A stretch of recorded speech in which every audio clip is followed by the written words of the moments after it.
Welcome to the Delight Your Marriage podcast, the show where you hear from amazing and inspiring wives sharing their struggles, triumphs, and advice for this journey called marriage. Here's your host, Belah Rose. Hello, and welcome. This is Belah Rose, and I want to thank you so much for joining me on the Delight Your Marriage podcast.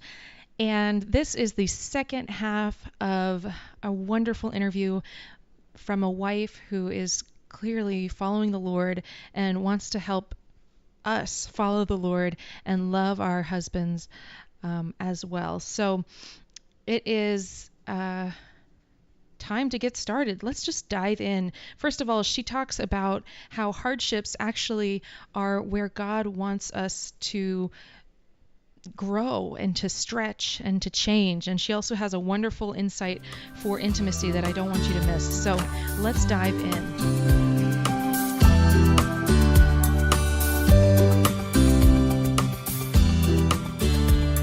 Well, so you talked a little bit about how things are or were 18 years in. Now, how are things today? What does your marriage look like now? Oh my, it's so good. Yeah. It is. I mean, I've gone through, the last 4 years have been very difficult because my kids moved away. My daughter moved away 4 years ago, and then our son moved away a year ago, taking the last of our grandkids, which sent me my heart reeling because, you know, you have an expectation of what your life's going to look like at a certain stage. And when it doesn't pan out the way you thought it would, there can be a lot of brokenness with that, you know, like a death to a dream. And that's really what I had to go through. And my husband couldn't understand it because he was happy. You know, our son-in-law has a great job in Atlanta. Our son has an amazing job in Nashville. And we know they're where God wants them. But that knowledge did not inform my heart. You know, I knew in my heart they were where they're supposed to be. But so anyway, I don't know how much detail you want me to go into, but the Lord led us to start doing we have a cabin in North Carolina. We started doing ladies' retreats. And I was thinking that God was going to really use this for other women, but God ended up, he's just done a real work in my heart at the retreat. I just had my fifth one last week. And, but in May was the first one this year. In May, the Lord, he set me free from all of that pain. He gave me, I'm trying to remember exactly all the things that happened, but it was like he just reached in and said, okay, this isn't going to hurt anymore. I had a hornet sting, oddly enough, at this last retreat, and it took 2 days for the stinger to come out. And the Lord used that to show me, he said, that's what happens when you don't let go of something. It's like letting that stinger stay in and fester. And everywhere I went, I heard the message, let it go, let it go. I mean, you know, God spoke to me about water skiing and not letting go of the rope, you know, falling and not letting go of the rope and being dragged on in the lake. And I said, God, I feel like I'm going to drown. And he just said, well, let go of the rope. And it came down to, well, I'm afraid to let go of the rope, which were my kids, symbolic of my kids. I'm afraid they won't come back, you know, like I can control it. So that was one of the things he shared with me. And then the song by Disney came out, and everybody everywhere is singing Let It Go. It's like, okay, God, did you have to write a Disney song to haunt me? Me to let it go. But anyway, so everywhere I went, he was saying let it go. So, you know, God takes us through those changes in life. And, you know, all of us, when our kids are little, it makes you cry to think of them growing up and moving away. When they get to be teenagers, you count the days until it happens, because teenage years, they're hard. And I don't say that to scare people that have small children, but it is a reality. And God does that because our teenagers are slowly trying to let go and make a life for themselves. And it's still too early, but you're starting to feel that tension of them wanting to be independent, and, you know, that, and it's hard, especially on a mom, and because you just want to hold them close. You just want to keep your family together. So once I got through the weddings and letting them go and all of that, I was good with that, because it's like, okay, now they're going to have babies and it'll be great. We'll have Thanksgivings, you know, all the holidays together. We have a pool. They can come over and go swimming. Well, then when they moved, I was at a loss. It's like, this isn't what I expected. Yeah. And but God's faithful even through that. He had things he wanted to show me, deep things that I wouldn't learn in any other way. And I tell people this often, that God doesn't waste anything. He uses everything that we go to for our benefit and for his glory. And there's hidden joy in every circumstance. But only those who are looking for it find it. If we just sit back and say, I don't like this and I hate this and I never counted on this, and allow ourselves to wallow in depression, which I tell you, that was a big temptation. And there were many days when I didn't win the fight. I mean, I would just cry all day, and because this isn't what I wanted. But God wouldn't release us from being here, so it wasn't even an option to move, where our kids were. So I wanted to just kind of curl up, but God wouldn't let me, because it's like, no, I have things for you to do, and I have things for your kids to do that they can do if you were all right here together. And so just being willing to let go, literally, of that hope and that dream when you find out that it's not God's dream, and trust him that what he has is even better. And that is hard. Because when your emotions are involved, it takes the power of the Holy Spirit to be able to rein that in. And so that's what I would cry every day. God, please, you've got to change my heart. You've got to change me. I can't live this way. I can't bear this pain. So today, May, God set me free. He told me, he gave me a word, and it was stoicism. Have you ever heard that word? Sure, yeah. I've heard it. I use that word to describe my mom. She passed away 2 years ago, and she was always not emotional, very pragmatic, just, practical, knew what to say, and I love her dearly, but we were never alike, because I'm emotional, big time. And so at the retreat in May, the Lord gave me that word, stoicism, and I said, that's an interesting word. So I looked it up. I looked up the meaning, and it means, it doesn't mean emotionless, which is what I kind of thought it was, but it's a feeling, it's a deep feeling and confidence in but not being swayed by the feelings. So you still feel, but you're not swayed by it, because it's almost like your eyes are set like flint. You know what you're doing. It's like, and God told me at that retreat, I'm going to make you more stoic. And it's like, yes, I don't want to be on that emotional roller coaster anymore, where I have good days and bad days. And, plus I'm 56, so I'm going through all those changes, that everybody hears about, that I don't like to blame, which I've never blamed things on hormones, but there is a factor, Yeah, there sure is. There's a factor in it. But in the midst of all of that, God in May touched me like he so often does, and you never know when that touch is going to come. But when it does, then you find lasting freedom. And in May, and even Tom said, I just can't believe the change in you. We've seen our kids, and we've said goodbye to them, and I cried when we left, but it didn't last for a week. And I don't feel this overwhelming need to know what's going on every day in their life. And, I just can't describe it any other way. It's just that I'm more stoic when it comes to thinking about my kids. And it's just a wonderful place when you get to that place where God fixes an area that's been bothering you, and even if he doesn't fix it in the way you hoped, but if he fixes it, it's just so peaceful. It's like, there's nothing like it. So, and I don't know what's coming next, but I know there'll be another one, another something that God will take me through. And each time I grow in my confidence that I can really trust God. He knows what he's doing. And it's amazing how much we doubt that, because we can't see it. If we can't see it, then we get tripped up because we can't figure it out, instead of just being able to rest in knowing that we don't have to figure it out, that he's going to guide our steps as long as we're listening and we're willing to be obedient to whatever he tells us. Yes. That's awesome. I love the last bit that you said, to rest in knowing that we don't have to figure it all out, that he's got it. Right. Yes. Yeah.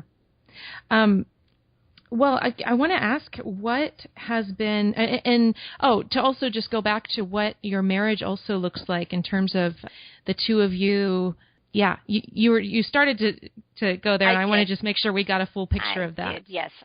Our marriage is doing well. My husband is working. He's kind of semi-retired, so he does have a job that he stays busy with, but he's home and around here a lot. We still have a regular date night, which we've had regular date nights since our kids were little. My husband always made that a priority, so we still do that, even though we're together all the time and it's just us at night and stuff. We still have Monday nights as our date night, and we go out.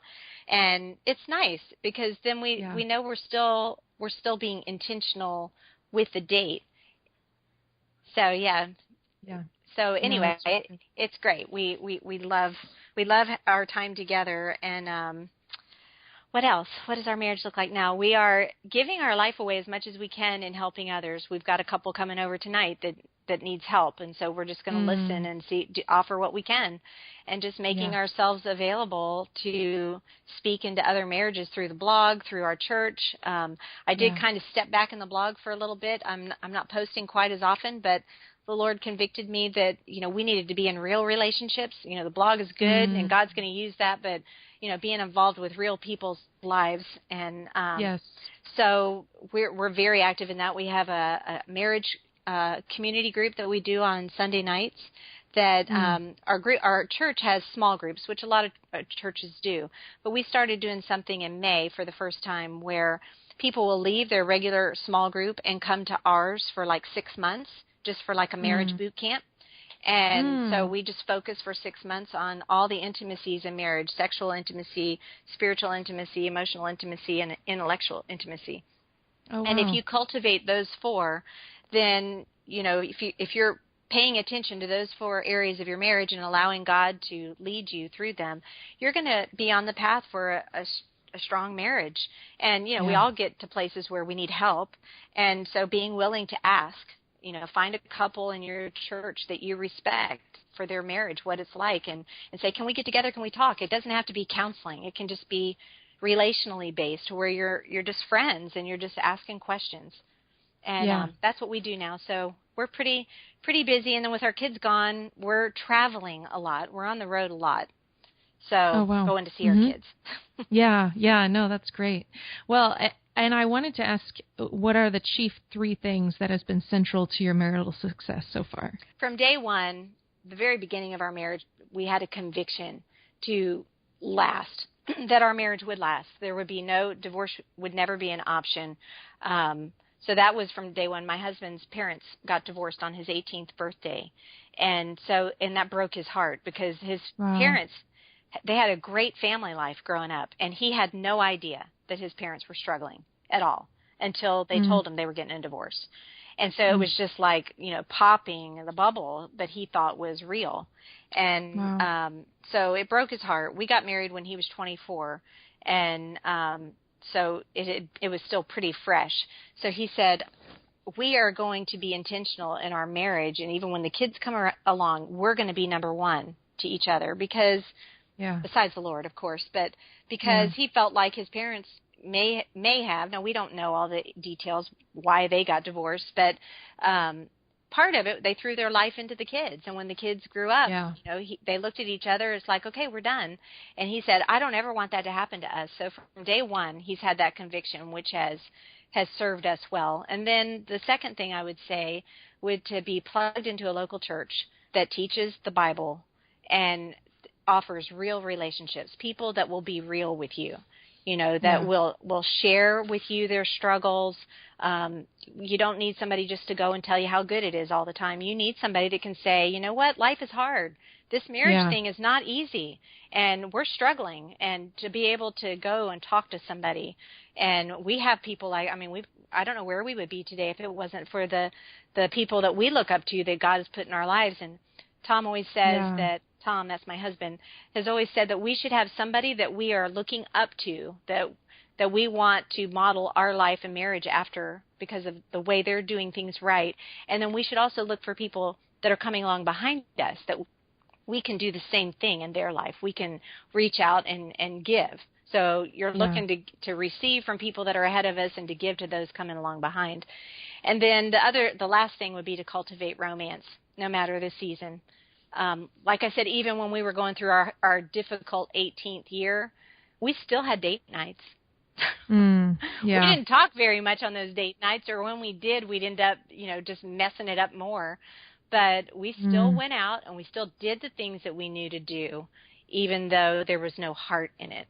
And, sometimes you think about life, you want to quit. There's so many times you just want to quit, and God won't let us. We can't quit. Yeah. So you just have to keep doing, but then it feels fake. Like we're going on a date night, but I don't feel like I love you, so why should we even go on a date night? Aren't we faking? No, you're not faking. You're committed. That's what commitment looks like. It's I've heard people say marriage is not, it's not love that keeps our marriage alive. It's the marriage that keeps your love alive. It's the commitment to stay together no matter what you feel like, because our feelings are fickle. So those three things are the conviction to never quit, plugged into a local church, and cultivate romance, no matter the season, I would say. I love that. What's pulled us through. And hopefully it will keep pulling us through. Yeah. I specifically love that you said it's not love that keeps the marriage alive, it's marriage that keeps the love alive. Yes. How good is that? Yes, because that commitment, when you have in your marriage, the commitment is what's going to continue to do the actions. And I wonder that you said that even during those times where you had difficulties, you still kept the actions. You were still doing the things. I wonder if, something that took you a year to get over, maybe another marriage that wasn't, would have ended right then because they weren't continuing those habits. And we tell people that all the time. We say, people quit right at the part where it's at the very worst. And so then that's all you remember is how bad it was. But if you push through, and if you do this enough times, you push through, and it's like giving birth. Can you imagine if women, because it hurts, I didn't buy into this, so I quit. You can't. Right. You have to push through it. And then there's life on the other side. And that's the same with our marriage. When you're going through a really hard time and it stinks and you don't want to continue, you've got to trust God and push through that there's something, a jewel on the other side, because God doesn't waste our hardship. We don't go through any hardship in our life that doesn't pass through his hand first. So if he's allowing us to go through this, you've got to know that there's something really good on the other side. And it's going to be for our good and for his glory, and it's going to be a testimony that we can share with other people. And so I was just thinking about that today when I was preparing for this. I was thinking, God, thank you for this testimony, because when I was in the middle of that year, that 18th year, I wasn't sure if we would ever get out of that, because it always feels like you're stuck and you're never going to get out of it. But you will.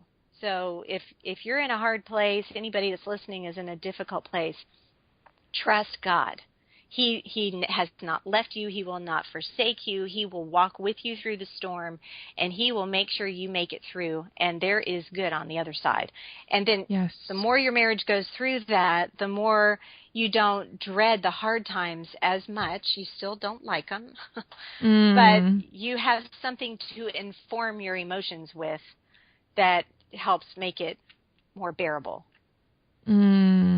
Yes, that's brilliant. And I want to also take something out that you said earlier, but you said there is a hidden joy in every circumstance, but only those looking for it find it. Right. Which is just so good. And just to understand that God doesn't waste our hardship. That's beautiful. No, it's just he doesn't, so because true. he loves us. He loves us, and he has promised he's going to finish the work he's begun in us.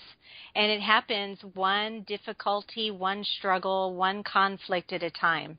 And sometimes, this is one thing that God showed me at the cabin, at our cabin at one of my retreats, of my kids moving away. He said, one of the reasons I've moved them far away from you is because I want you to have the big picture view of what I'm doing in their life. I want you to see the long range view. When you go to the mountains, you want to see that long range view because it's just so beautiful. And it gives you, and even the beach, I love the beach, just standing on the shore and just looking out the horizon. There's something so peaceful about that. Well, the same is true for our circumstances. We can be, you've heard the saying, you can't see the forest because of the trees. Right. Well, God wants us to pull us back and allow us to see the big picture from time to time and say, you know what, sometimes it's not all about you or me, but God's doing something much bigger and deeper that we can't see, and we may not see it until eternity. But it does, and that's where the trust comes in with God, and knowing that He is a good shepherd, and He cares for our souls, and He's going to lead us exactly to where He wants us to be, and all we have to do is follow. Yeah. Trust Yeah. Him. Well, it's beautiful because even you talked about being stung by a bee and how God taught you even through that, and just so many stories are just clear that you're in step with what God's doing and caring about what He's going to teach you in each day and each moment. And I just encourage the wives that are listening how we can use you as an example of, you know, I'm in the midst of kind of a medical issue that I never thought I'd have to deal with. And it's just easy for me to get,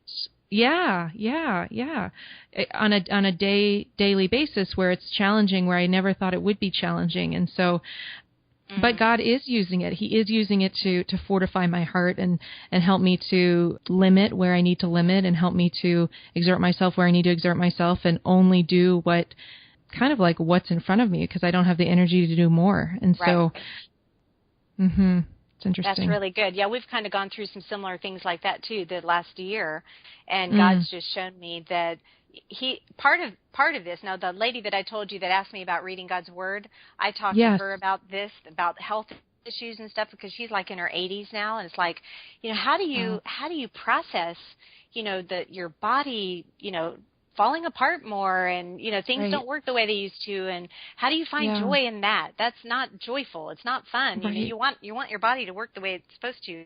And she says, it's just getting me ready to let go of this life, to embrace the next. And it's like, perspective. It's just perspective. Like that big picture view. It's if our life was, if our bodies were strong and healthy all the way until our deathbed, we wouldn't be ready to let go. You know, but little by little, he kind of peels our fingers off of life in this world. And it's like, you know what, this life is good, but it's not what's coming. Just wait. Wait till you see what I have for you. And because we can't see it, you know, we don't necessarily run for that, you know, run to that. We love our life here. And so it's just helping us let go a little bit. See, there's that word again. It's everywhere. Let it go. Yeah. That's really interesting. So, well, I want to ask you, no, it is. I just really love this. Don't waste your hardship is kind of what the theme of what I see as the topic of this, because I just love it. Yes. Well, I can plug a book. I don't know if you've heard of it. It's by John Piper, called Don't Waste Your Cancer. And I have heard of that. Yes. Wow, go ahead. So, you know, I don't have any, my husband always says, we don't have original thoughts. We just, you know, we've been taught well. So the things that you hearing me say is from a book somewhere, most likely. But that specifically is from his book, is that, you know, don't waste your cancer, because God has a purpose. And I think, you know, he's so focused on the joy of God that I'm pretty sure that whole idea of it is that there's hidden joy came from him. So if that's something that you're lacking, or somebody listening, I would highly recommend that book, even if you don't have cancer. It applies to any hardship. Yeah, I think I need to read that. I appreciate that. Yeah, I want to read that. That seems wonderful. Well, okay, so I want to shift gears just a little bit. If you'd be willing to share a tip or advice specifically about sexual intimacy, something that maybe you wish people let you in on earlier. Oh, yes. I know exactly what to say. Okay. I would say the marriage bed is undefiled, and that knowing from the get-go that whatever you and your husband enjoy doing, enjoy it to the fullest. And don't let our culture define what's dirty or what's, you know, yuck or whatever, as long as it's not sinful.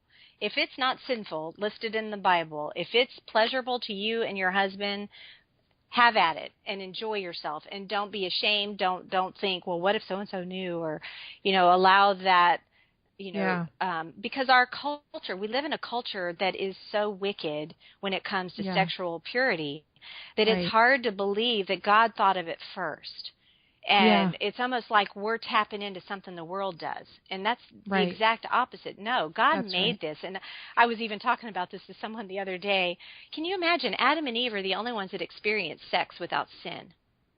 And and the only one that ever will, because when we're in heaven, the Bible says we won't be given in marriage, and so we won't be married. So I don't know. I don't guess there'll be sex in heaven. We don't know, but just that thought of what would it have been like? Wouldn't you love to ask Adam and Eve? So what was sex like when you didn't have the world, pull on your mind? And it seems like women are more drawn. Affected by the shame aspect or the not wanting to be open and vulnerable with their husband when it comes to being naked and not ashamed. Now, husbands don't struggle with that. They struggle more with the emotional aspect of connecting, and being vulnerable that way in the sexual relationship. But that's just the averages. There's probably plenty of men that struggle with being naked and ashamed. You hate to use generalizations but anyway, that would be I did write a post on our blog, and it's a letter that I wrote to my newlywed self. And so it was kind of going back, if I could go back and write myself a letter, what would I say to me, knowing what I know now? And so, that whole aspect, I remember Tom had to walk me through, because there were some things that I just wasn't sure we were allowed to enjoy in the bedroom. And so I struggled with it big time. And he would sit down with me and say, okay, why are you thinking that? And it's like, I don't know. It just doesn't seem right. And he goes, but why? And then he pulled out the Bible, and, it was just showing, and he wasn't doing it in you'll do this because, it wasn't that way. He was genuinely coming alongside of me and saying, I want to help you, because you really are tripped up, and God wants us to enjoy this.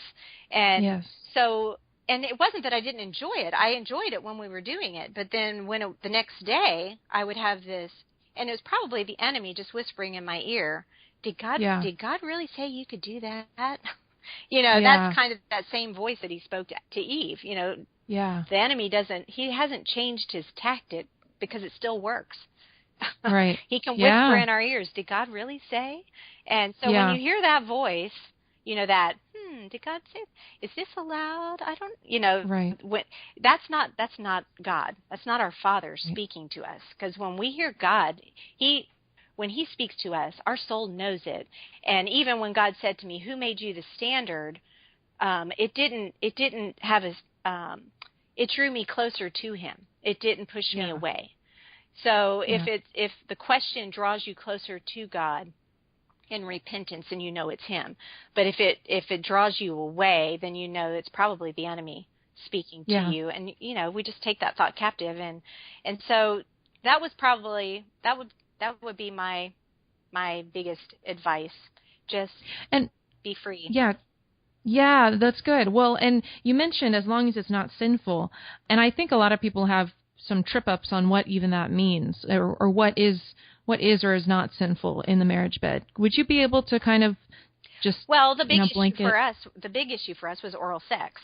Everybody talks about that, and is it allowed? Is it whatever? Well, the Bible doesn't say anything about that being wrong anywhere. Right. Right. In fact, it even talks about it happening in Song of Solomon's. There's 2 or 3 places that scholars agree we are talking about oral sex. And Debbie, I know this because I wrote a book and course on this. And if anyone wants to find a free resource for them on this topic, specifically for wives, you can go to delightyourmarriage.com/4stages. delightyourmarriage.com/4stages. And there's a free resource for you, a little bit more about this specific topic of oral sex. So just wanted to throw that out there for people getting clear on this, because that is a huge reservation for wives. But go ahead with what you were saying, Debbie. The things that are wrong, he made very clear. Everything else is, just up for grabs. Now, if one person doesn't want to, then that would be wrong for the other spouse to force it. That would be wrong. But if both are mutual in agreement and enjoy it, then just go for it. You just enjoy yourself, and don't let anybody else dictate, what's allowed. Now, and don't talk about it. Protect that. And I think in this culture, everybody talks about so much. And this is one thing Tom and I have kept pretty private, because our kids read our blog, and, who wants to hear about their parents, sexual relationships? So there's a lot of good bloggers out there, and you as well, that are doing a great job on the topics. So it's not that we're ashamed to talk about it, but we just choose, not to. But it's not because God hasn't done great things in our sexual relationship, and we are reaping the benefits of working hard through the years to stay consistent. And I would say our sex life is better now than it ever has been. Yay! Woohoo! He's 61 next month. That's awesome. So he's 61, I'm 56, and we're having the time of our life. So it does get better and better. So now it has waned to a degree, and there's some couples we know that have given up on it altogether for physical reasons that they had to, and my heart goes out to them. But God's in that too, and I'm just grateful that it hasn't happened to us. And so there will be a day probably when we won't be able to enjoy it the way we do now. So you just make the most of the time and try to remember it well. Yeah. No, that's really great. Well, thank you so much for sharing about that. And I think that'll give all of us hope, in fact. Yes. So. Yes. Oh, wonderful. I did do a survey, and it's on our blog, on the effects of menopause in your sex life. Yes. So I did this big, long survey, and it was very revealing. So if anyone's interested, if anyone's in that season of life and they would like to see it, I've posted all the results on the blog. So it's on a tab at the top of the page. So they can great. go. So we'll have the letter written to the newlywed wife, and then also the effects of menopause. We'll have both of those linked up on delightyourmarriage.com. Okay, good. You want to just make that easy. Okay, so then the last thing I wanted to ask you about, well, you mentioned a book already, but is there a book or a resource that you would specifically recommend to our audience? Oh, yes. I've got two, actually. Grace-Filled Marriage by Dr. Tim Kimmel. Okay. Grace is just an amazing, it's amazing. That's what Amazing Grace. But it can become cliche, and to where you almost don't hear it because you've heard it so much. It just kind of, rolls off your back, and you don't really take it to heart. But the Grace-Filled Marriage, when you read the book, he talks about how if couples were to embrace this one aspect in their marriage, asking for more grace, it would change everything. Because when we look at people through the eyes of grace, we see them differently. We don't see them as, just who they are or what we see, but we see them as how God sees them. And also with the potential of who they can be, because that's what grace is. It's knowing, that God's not finished with us yet, and just having that grace-filled mentality and speaking with grace and not allowing and breathing grace, just the whole aspect of loving our spouse in the way God has loved us. That one thought transforms, your marriage. And then the other book is one of our favorite authors that we've had the privilege of meeting. He came to our church for a season when he was on sabbatical, Paul David Tripp. His book, What Did You Expect? And he goes through and talks about all the things that people walk into marriage expecting. And then he addresses them, and in this day and age when people get married, that they're all star-filled and they spend thousands of dollars on the wedding and don't necessarily invest in what's coming after, which is a lot more important, and it's not as romantic and fairy tale as the wedding makes it look. It's hard work. Marriage is hard work, and Paul Tripp, he is a biblical marriage counselor, has been his whole career. And so when you read his books, he's like having your very own marriage counselor sitting down with you, because he anticipates your questions, because he's heard them from all of the people he's counseled over the years. So when you'll be reading it and you'll say, yeah, I get that, but what about this? You'll be thinking that, and he'll go, you may be asking, what about this? And then it's amazing. It's like he's just sitting there across his table from you. Oh, so that's cool. He is very, very helpful. And he's got another book on raising teenagers, too. It's Age of Opportunity, that changed our life. So I don't know why I'm saying that. Maybe there's somebody out there that needs it. But well, can you tell us a little bit about the book, Through the Eyes of Grace? Yes, it's a lifelong dream that I decided I wanted to do when my grandmother died right after I was married. I was 19, and I was so sad that I found out her story after she had passed, and I couldn't ask her questions anymore. I couldn't get to know her, and I felt like I missed out. And so I had the dream of being able to write her story one day. And so my mom, who did genealogy for our family, she said, I'd love to help you. So we set out on a journey to discover the parts of her story that we didn't know. We traveled to Oklahoma 3 times. She was part of the Oklahoma land rush in 1893. Her family staked, they staked 2 claims. And so just a really amazing story. When she was 15, I'll do the teaser. When she was 15, she was raped. And so that kind of set the whole story in motion. And but the cool thing is that God was leading her through all of that to Him, because she's the first one in our family to be saved. And so it's just an amazing story. It's a historical fiction. It's not a hard read, but you can find it on Amazon, and it's also on Kindle. Any of the e-readers, you can find it. And so if you are interested, I would love for you to read it. So. Oh, that sounds beautiful. And Through the Eyes of Grace is what it's called. Yes. Awesome. Well, okay, so the last thing I want to ask you is, if you could go back to year 1 of your marriage and sit yourself down, what's one piece of advice that you would give to you? I would say not to neglect my relationship with God. When I first got married, I had a pretty consistent time alone with Him. And then, it started way back at the very beginning. When we first got married, I noticed that Tom didn't. And so I thought, and he wasn't even asking me if I had mine. And so I thought, well, I wonder if I even quit having my quiet time, if he'd even notice. And he didn't. And so I quit, and I didn't have a quiet time for like 4 years. So who did that hurt? That hurt me, because my attitude was wrong. So I would say stay consistently plugged in with God. And even though you know, because when you first get married, you're so excited and happy to be married and have somebody to share life with, that it's very easy to set that aside, because you're used to, when I was single, I was used to having that time alone and dictating my time. But then all of a sudden I'm living with somebody, and you know, I don't have all my time to myself. So it was hard to figure out how to do that. So I just didn't. And I would say, don't let that happen. Find a way to stay plugged in, because that's the lifeblood of your marriage, is your relationship with Christ. And so that I regret that I did that, because it cost me 4 precious years. But God taught me through it, so it wasn't wasted. But still, if I could do it over, I think I would definitely pick that.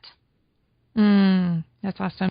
Okay, well, where could our audience connect with you online? Well, I'm on theromanticvineyard.com. We post probably at least twice a week sometimes. And so we post there on a regular basis. Then we also have if you have a smartphone, iPhone, we don't have Android, but if you have an Apple product, we have an iPhone app where we provide, and it's free, we provide a healthy marriage tip, as well as a link to our current post. But the best thing about the app is there's date night questions, we've collected questions over the years that you can take this app, and if you're going on a date and you know how you get to that place, it's like, okay, we want to talk about something other than kids and work and church and struggles and family. What do we talk about? I don't know. So we came up with these questions that you can be sitting at a date night and you can pop up the question and just ask. And they're not, some of them are deep, but most of them are like, who was your favorite teacher in high school and why? And, stuff that you might not, cool. you might not think to talk about. So it just kind of gets you out of talking about the same old things and keep your friendship alive. So that's there. And then we're on Facebook. We've got a Facebook page, theromanticvineyard.com, on Instagram, Twitter. So we're everywhere. Yeah. No, that's great. Okay, well, gosh, thank you so much, Debi. This has been wonderful to hear your heart and so many of your resources and clear, studied wisdom that you shared. Thank you. Thank you, Belah. It's been great getting to know you. Wow, wasn't that awesome? Thank you so much, Debi, for all of your wisdom and advice and insight. And anyone who is interested in that resource I mentioned, it's go to delightyourmarriage.com/4stages. Actually, the title is The 4 Stages of His Best Oral Orgasm. So this is more practical, but I give resources elsewhere on the blog because I want really to help you. I really want something that's going to give you insight in order to implement in the bedroom and get you over some of those reservations of not knowing what to do. So delightyourmarriage.com/4stages. Okay, well, my beloved, thank you so much for being here, for listening, for diving deep with Debi and hearing how God wants to use even the most difficult times and parts of our lives to teach us about Him and grow us closer in our relationship with Him. That's really what it's all about. So thank you, Debi. God bless you, listener. God bless you, and I'm praying for you that God would turn whatever trial you're facing right now, that He would show you the beauty that He's working through the ashes. God bless you. We'll talk soon. Bye. Thanks for joining. If you've been inspired by this show, would you help spread the word? If you take a moment to review and subscribe, others can find us more easily. Find out how at delightyourmarriage.com/iTunes. Until next time, live with love, wisdom, and passion.